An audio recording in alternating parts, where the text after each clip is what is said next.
Assalamualaikum warahmatullahi wabarakatuh. Salam jumpa kembali.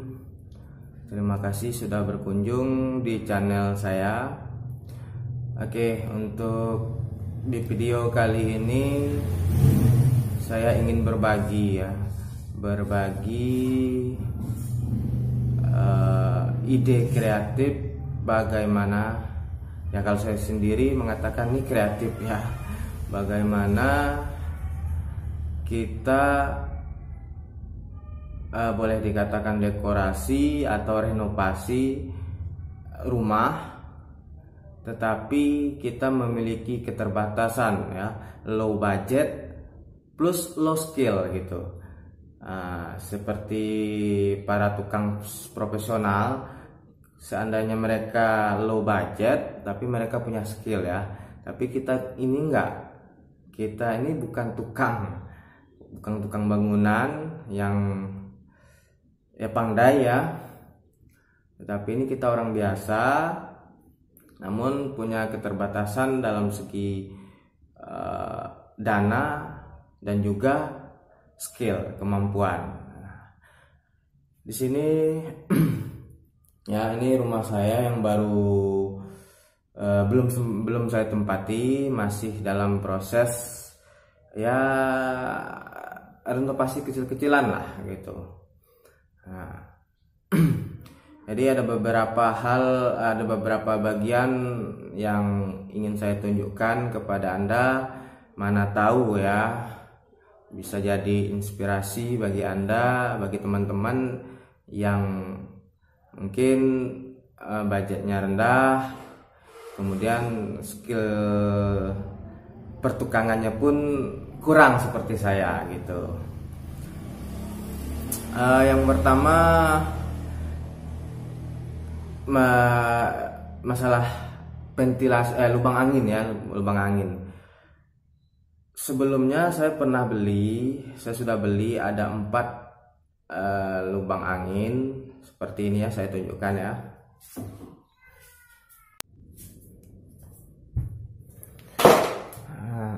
Ini lubang anginnya itu dari kayu ya, dari kayu bulian, kusen lubang angin maksud saya tuh, dari kayu bulian. Itu saya beli harganya 145.000. Jadi kemarin saya beli 45.000 ya, kali 4 itu, untuk ini 2, di situ ada 2,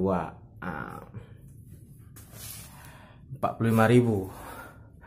Jadi ini tambahan ya, tambahan renovasi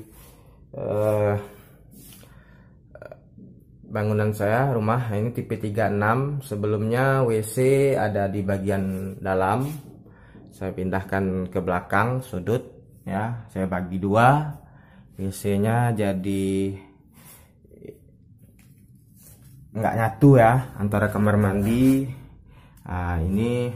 Ini yang saya bilang tadi, lubang angin ya untuk WC. Nah, ini kloset ya, sederhana. Nah, sedangkan yang di bagian sinknya saya bagi 2. Ini hanya kamar mandi ya, kamar mandi tok.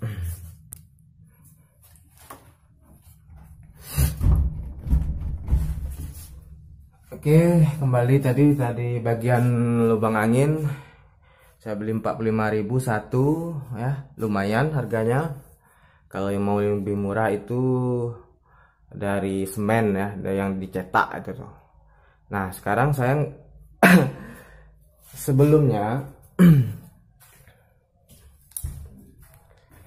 kamar ada 2 ya. Nah, ini kamar yang bagian belakang. Di sini dulu ada jendela plus ada lubang anginnya juga. Karena sudah direnovasi, jendelanya ditutup, lubang anginnya ditutup. Karena di belakang itu adalah kamar mandi dan WC, sehingga harus ditutup karena itu bau ya masuk kamar, sehingga menyebabkan untuk kamar belakang ini tidak ada sama sekali sirkulasi udara, gitu. Jadi, dan juga kamar di depan cuma 1 di situ. sirkulasi udaranya plus jendela. Nah, ya. Harus saya bikin atau saya buat lubang angin. Nah, seperti ini. Dulunya ini nggak ada, ini kosong, dinding semua, ketutup semua. Jumlahnya pun ada di sini ada 6, ya, ada 6. Lumayan, 45.000 dikali 6 gitu ya, lumayan uangnya. Itu baru kusen lubang anginnya aja, belum upah pasangnya. Cukup menguras dompet bagi saya ya, yang low budget. Jadi saya pikir gimana caranya saya harus bisa bikin lubang angin tetapi dengan dana yang terbatas. Nah, muncul ide lubang anginnya, kusen lubang anginnya tidak mesti saya beli, itu saya buat sendiri saja. Jadi saya bikin dari kayu sisa-sisa seperti ini ya.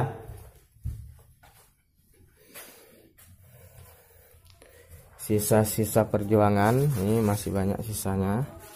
Nah, kayu 46 seperti ini. Nah, ini kayu 46 sisa-sisa perjuangan. Saya bersihkan ya. Saya bersihkan. Lalu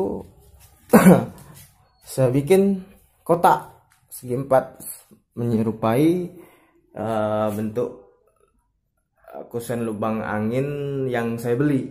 Nah, ukurannya saya sesuaikan dengan kehendak saya sendiri gitu kan. Nah, ini ukurannya lebih besar dari lubang angin yang saya beli, lebih panjang.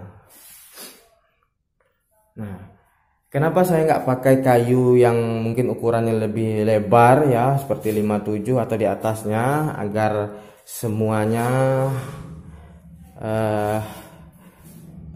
dapat tertutupi ya bagian dinding.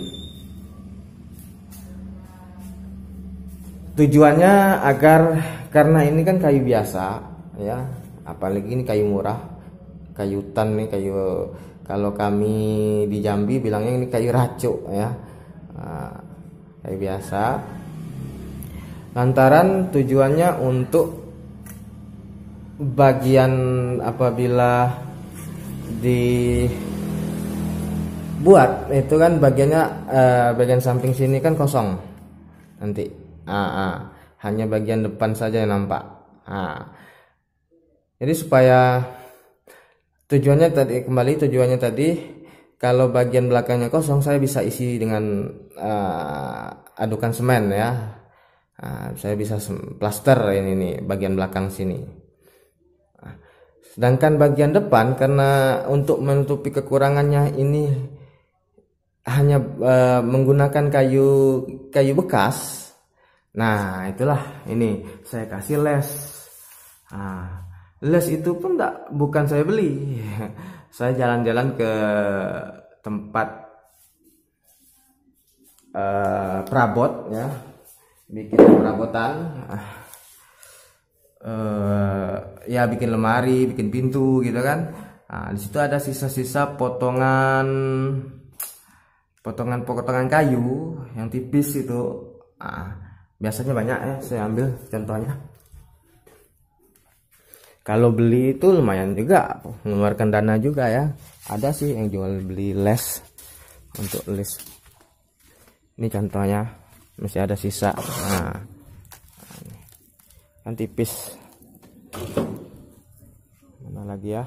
Ya inilah salah satu contohnya.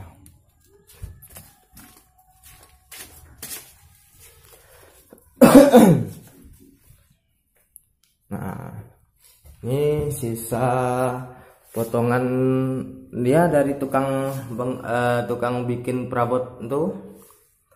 Saya minta ada berapa lembar itu, berapa potong itu secukupnya ya. Kalau beli juga ada sih, ada jualnya. Ini kan saya menghemat dana.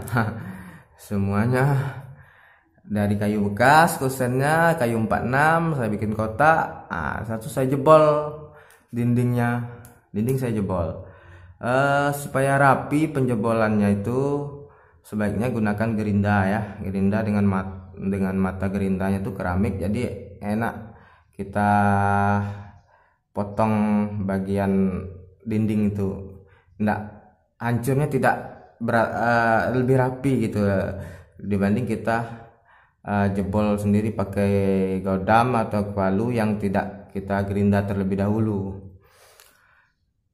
Saya rasa itu bisa lah diakali sama teman-teman ya, bagaimana menjebol dindingnya. Nah, jadi tadi kembali lagi tadi, setelah saya pasang kayu 46, saya plaster bagus-bagus, rapi-rapi ya, plaster ulang bagian-bagian yang terkeroak tadi itu kan, terkeroak apa istilahnya lupa. Saya pasang listnya dari sisa kayu bekas potongan juga. Saya cat, dah jadi hasilnya seperti ini. Kan nggak nampak walaupun hanya pakai kusen kayu bekas. Nggak nampak, nggak kelihatan. Nah, untuk bagian belakangnya, lantaran tadi ada sisa ya, ada sisa seperti ini tadi. Ada sisa bagian ini, masih sisa kosong di sini, masih ada sisa bagian kosong di sini. Itu saya ini seperti ini. Ini nih di semen, dimasukkan semen. Di kesannya kalau dari belakang kesannya itu ya, kesannya tidak pakai kusen, padahal itu ada kusennya. Nih hasilnya ya, jadilah itu ya. Itu tips untuk low budget, low skill, nggak banyak ribet, nggak perlu panggil tukang bangunan. Nah, kita sendiri juga bisa mengerjakannya gitu. Semuanya dari bahan bekas sisa gitu. Karena ini saya sudah dipakaikan les, akhirnya kusen yang lain saya pakaikan les juga tuh, ya kan. Tapi menurut saya cara ini hanya untuk dalam ruangan saja ya teman-teman ya, karena kalau di luar ruangan nanti bagian belakangnya oke lah, tampilan depannya Anda bisa tutupi, kita bisa tutupi dengan les tadi, tapi bagian belakangnya itu kelihatan. Jadi kalau untuk menghadap keluar, itu ya mesti Anda belilah yang bagus, kusen lubang anginnya gitu ya, karena nanti bagian dalam sini bisa Anda tutupi dengan les, bagian luar sana kelihatan ya, bisa juga Anda tutupi sih sebenarnya, tapi gimana lah, nggak enak juga lah dilihat pakai les gitu kan ya. Itu satu bagian ya, untuk bagian lubang angin ya. Ide kreatif, low budget, low skill. Nah, yang kedua yang mau saya berbagi ini, semua share dulunya, ini adalah bagian WC ya, WC. Jadi WC dulu di dalam, di antara kamar nih, di dalam ruangan ya. Nih yang ini nih WC, sampingnya ini kelihatan juga di sini ya. Mas agak menjorok ke dalam kamar. Tapi WC-nya sudah saya pindahkan ke belakang. WC sudah saya pindahkan ke belakang. Jadi problem WC ini, dulu di sini ada pintu, di sini ada pintu WC, pintu WC. Nah, Di sini ada pintu WC, di sini ada, nampak nih bekasnya. Kalau di dekat, dilihat lebih dekat, nampak nih bekas pintunya. Saya ingat kata pesan ibu saya, nanti kalau membangun, ya, membuat rumah, jangan lupa satu hal, yaitu buatlah ruangan untuk barang-barang, penyimpanan atau gudang lah istilahnya tuh. Jadi awalnya WC ini mau saya bongkar agar ruangan tengah ini lebih luas gitu ya. Tapi setelah saya pikir-pikir, betul juga, kita ini udah rumah tipis sederhana ya, tipe 36, udah kecil. Kalau saya pindah ke sini bawa barang-barang, lantas barang saya letakkan di mana gitu. Jadi pertanyaan juga bagi saya ya. Jadi PR juga nanti bagi saya. Barang itu mau kemanakan. Akhirnya sudah rembuk dengan istri, uang WC ini yang sebelumnya direncanakan untuk bongkar habis, enggak, WC ini saya jadikan gudang gitu. Lalu muncul lagi problem, pintunya ngadap ke dalam gitu. Di sini ada pintu ya, di sini ada pintu. Akhirnya pintu ini saya tutup, lalu saya buka di bagian belakangnya, saya jebol. Nah ini dia, dulu ini dinding penuh ya, tutup. Saya jebol, saya jadikan gudang gitu. Lalu tadi yang ini kan pintu. Nah ini nampak dari dalam, tunggu saya hidupkan dulu lampunya.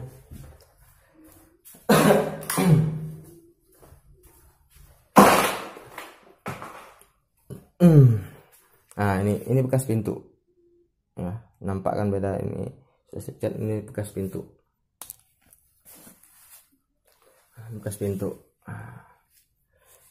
saya tutup ya, naikkan batu bata ya. Namun ya namanya tadi sudah saya sampaikan, saya ini low budget low skill ya. Mau ngupah orang, mau mengupah tukang, budget terbatas. Kebetulan ada sisa bahan seperti batu bata, semen, pasir ada. Saya pasang sendiri batu batanya ini. Ya hasilnya ya rapinya tidak rapi ya, tidak rapi. Ya masih berantakan ya, enggak seperti tukang bangunan itu yang pemasangan batu batanya tuh rapi ya. Itu masalah masalah saya ya. Jadi untuk mengatasi masalah ini, salah satu solusinya di plaster. Saya coba lagi plaster, tapi bukan bagian luar ini, tampilan luar. Saya plaster bagian belakang. Nah ini saya yang plaster. Alhasil ya namanya tadi low skill ya, skill kita rendah ya, hasilnya ya gitulah, berantakan gitu. Malu saya sebutkan ya, ada yang gembung, ada yang cekung gitu ya, ada yang jembung, ada yang cekung ya, namanya kita low skill ya dalam plaster. Nah untuk bagian belakang oke lah, karena dia gudang nggak nampak ya, nggak kelihatan kalau tamu datang atau apa, nggak kelihatan. Jadi problem adalah apabila saya plaster, saya paksakan saya plaster seperti yang bagian dalam tadi, yang belakang, maka hasilnya hampir sama nanti gitu. Sangat mengganggu pandangan apabila tamu datang duduk di ujung sana melihat, atau duduk dekat sini ya, melihat plasterannya amburadul seperti itu. Jadi muncul lagi ide kreatif. Saya katakan itu ide kreatif ya. Ide kreatif. Gimana caranya kekurangan saya dalam plaster tadi itu tidak begitu nampak gitu. Akhirnya muncul ini ide membuat siluet apa siluetnya, nah, siluet ya, gambar bunga gitu ya, gambar bunga. Saya cari di Google bentuknya, lalu saya coba gambarkan di dinding dulu, di dinding batu bata aslinya. sengaja saya ekspos batu bata aslinya agar saya tidak memplaster keseluruhan. Nah, jadi yang saya plaster itu bagian-bagian pinggir nih, ini nih. Nah, cuma sebagian sini saja. Nah, ini nampaknya kelihatan ya, kelihatan plasteran yang lama dengan yang baru saya plaster. Ini yang saya plaster, ini orang tukang bangunan, beda kerapiannya ya. Nah, tapi sekilas dari jauh apabila tamu masuk itu tuh nggak kelihatan. Nggak kelihatan. Itu ide saya agar kelemahan saya tidak begitu nampak gitu. Jadi di sini saya hanya memplaster bagian-bagian pinggirnya saja. Karena siluet ini, gambar ini saya bikin full pintu. Saya hanya bagian-bagian ya pinggir-pinggirnya saja. Saya pikir andaikan saya plaster semua, itu ya jelek jadi bentuk dinding saya. Lantaran saya nggak bisa plaster gitu. Tapi dengan cara begini kekurangan saya bisa tertutupi. Lantas ini batu batanya saya kasih pernis ya biar lebih cerah, angin lebih bersinar hidup ya, nggak kusam gitu. Ya teman-teman, itu sedikit ide ya, saya katakan itu ide kreatif, low budget, kemudian low skill. Kita bisa tetap merenovasi atau mendekorasi bagian-bagian rumah kita dengan memperhatikan aja, dengan tetap miring fotonya, dengan tetap ada unsur estetikanya, keindahannya. Sudah dua ya teman-teman, tadi masalah lubang angin, kemudian masalah dinding ya, tambahan dinding tadi ya plaster. Untuk nutupi kekurangan plasterannya kita bikin seni lah di situ gitu. Kemudian saya juga mau berbagi cara ide juga, gimana kita pasang keramik dengan low budget gitu. Low budget. Jadi gini, ini saya pasang keramik di meja kompor saya. Sebenarnya kalau untuk beli keramik kita bisa lah ya, kita bisa beli. Cuman yang mungkin jadi pikiran kita tuh, sambil aduk kopi ya, tadi saya lupa aduk. Apa ya yang jadi kendala kita kalau dalam merenovasi atau membangun itu upah jasa tukang bangunan. Untuk mengerjakannya itu yang hampir kehabisannya sama dengan kita beli bahan gitu. Jadi apabila itu yang teman-teman sama dengan saya yang saya rasakan, ini juga tips nih ya.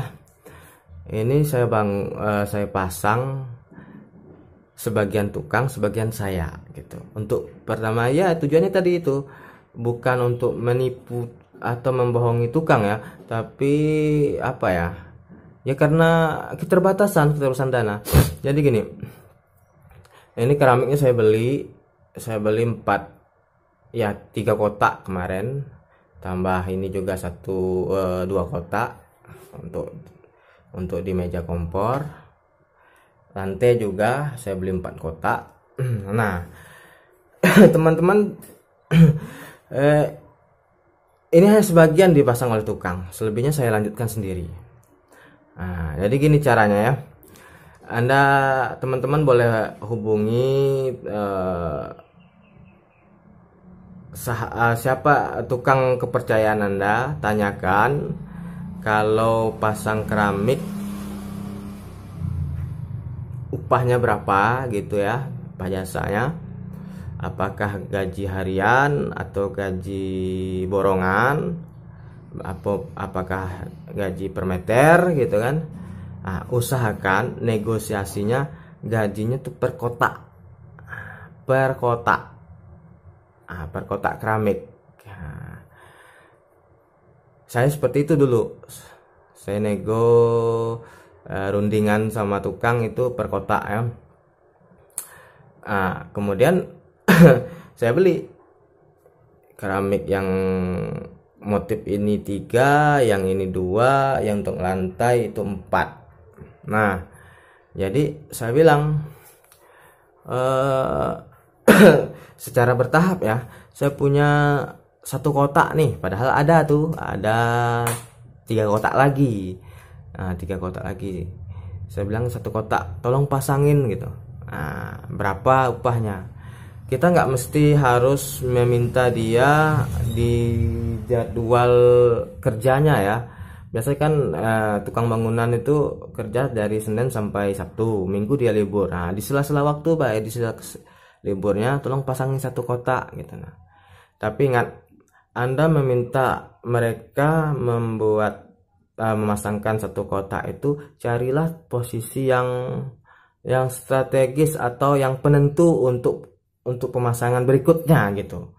Nah, awal gitu ya. Nah, jadi awalnya gini, saya minta pasangin 1 kotak, 1 kotak dulu. Nah, sampai 1 kotak sebatas ini ya. Tentu untuk melanjutkannya dia bikin tanda dulu, bikin ukuran gitu, bikin ukuran. Nah, 2 kotak lagi yang sudah saya simpan, setelah dia selesai, kemudian saya lanjutkan sendiri gitu. Akal-akalan ya teman-teman ya. Ya apa boleh buat, itu karena keterbatasan dana tadi. Saya pasang 1 kotak, dipasang oleh tukang oleh 1 kotak, selebihnya saya lanjutkan sendiri. Karena sudah ada ukuran, kita ngikut aja gitu. Begitu pula dengan ini, pasang 1 kotak, selebihnya saya pasang sendiri. Lantai gitu juga nih. Dulu sebatas ini dulu, di sini bagian sini ya, bagian pintu sini 1 kotak, 1 2 3 4. Selebihnya saya pasang sendiri, saya ngikut sampai situ. Ini juga. Ini kan tinggal saya tambahin lagi. Kalau ada dananya, tinggal saya beli ya, saya ikuti aja itu sampai sudut situ. Ini juga ngikut aja. Begitu pula nanti untuk bagian ruang keluarga ini, saya beli 1 kotak dulu, semua pasang di sini. Saya minta tolong pasang sini. Selebihnya nanti mau saya lanjutkan sendiri. Ya bukan ngakali tukang bangunan sih, tukang keramik sih. Ya harap dimaklum ya, karena keterbatasan budget. Ya terpaksa caranya gitu. Nah, kalau untuk cara masangnya ya tadi, ketika mereka memasang ya, untuk yang di dinding gitu kan, teman-teman jangan 1 menit pun, 1 detik pun lari dari pandangan, dari mereka. Anda perhatikan benar-benar gimana mereka cara pasangnya. Untuk lantai gitu juga. Nah, ketika mereka pasang, nongkronglah situ, jongkok Anda situ, duduk, lihat mereka gimana cara masangnya. Nah, baru nanti cara itu Anda simpan di memori, baru dilanjutkan. Oh ya, ini bagian bawah saya ini, saya memanfaatkan bagian bawah kolong meja masak ini, saya memanfaatkan pecahan keramik ya. Jadi kalau ada tetangga bikin keramik, pasang keramik, banyak sisanya, ambil aja, simpan gitu. Saya banyak tuh di situ. Itu saya bawa dari rumah depan, samping. Nah, ya lumayan untuk nutupi kolong meja masak nih ya, dalam gudang tadi. Nah, bisa kita manfaatkan gitu. Jangan malu lah, jangan malu ya. Ya pertama ya apa boleh buat, kedua ya kita memanfaatkan sisa-sisa itu. Kita memanfaatkan sisa-sisa yang ada gitu. Nah, dibuang kan sayang gitu, masih lumayan 10 cm kan, 10 cm potongannya panjang, manfaatkan. Oke ya, cukup dulu berbagi informasi, mudah-mudahan bermanfaat dan mohon maaf mungkin penjelasannya agak nyelimet ya. Mudah-mudahan bisa dimengerti lah, dimengerti apa yang saya sampaikan. Terima kasih, salam sukses, sampai jumpa.